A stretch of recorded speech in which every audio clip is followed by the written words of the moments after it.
Hi everyone, this video is to help us to multiply with generic rectangles. The reason we like to use generic rectangles is because they help us to break down numbers into easier numbers.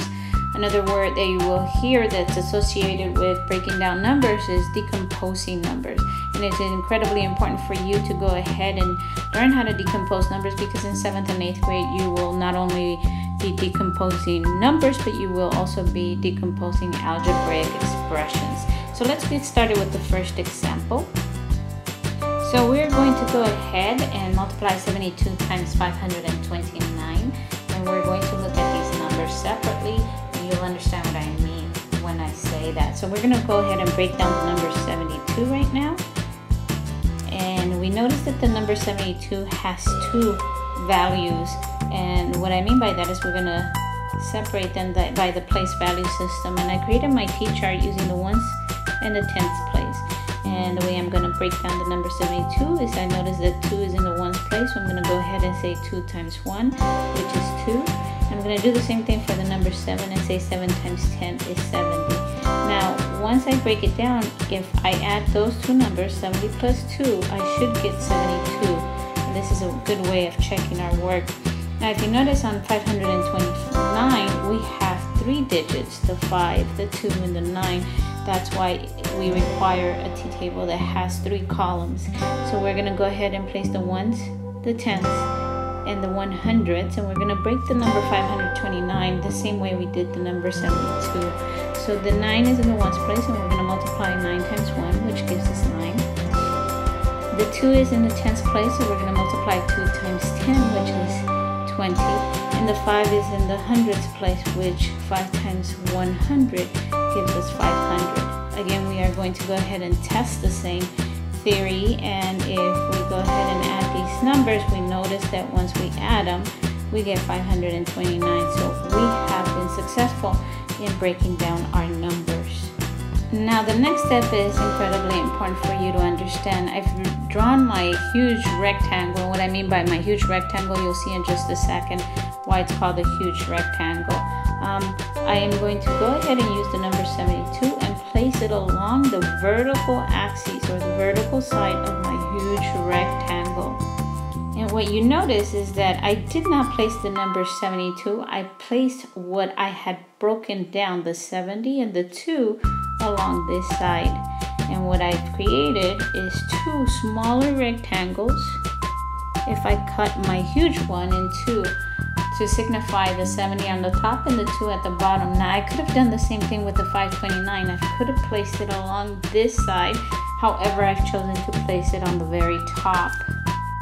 Now what I've done is that I've placed the 500, the 20, and the 9, which is the decomposition of 529.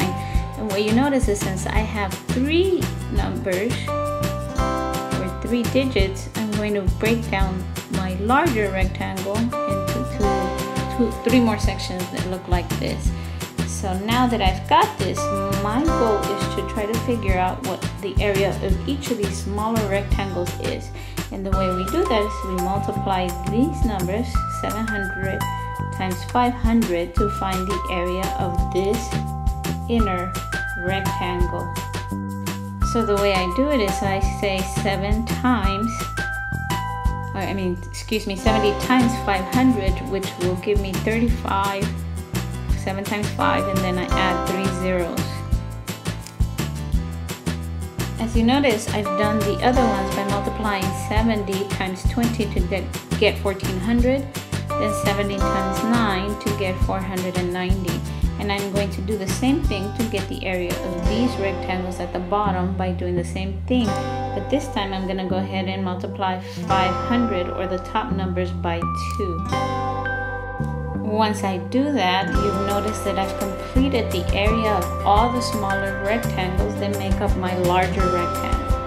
And once I've done that, what I'm going to do is I'm going to add each of these areas in order to get the whole entire area of this rectangle. So now that I've placed them in order, 35,000 plus 1,400 plus 490 plus 1,000 plus 40 and plus 18, what I'm going to do is I'm going to use a grouping system to add these numbers, and I notice that 35,000 plus 1,400 is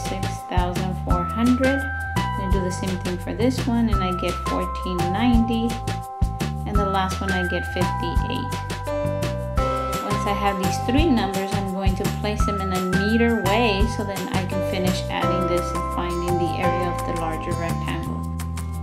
So now that I've placed them in a nicer way to add them, I will go ahead and do that, and I will notice that my answer will be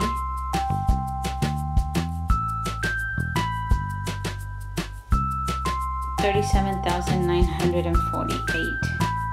Now I can check my work by using standard algorithm. And you might be asking yourself, what is standard algorithm?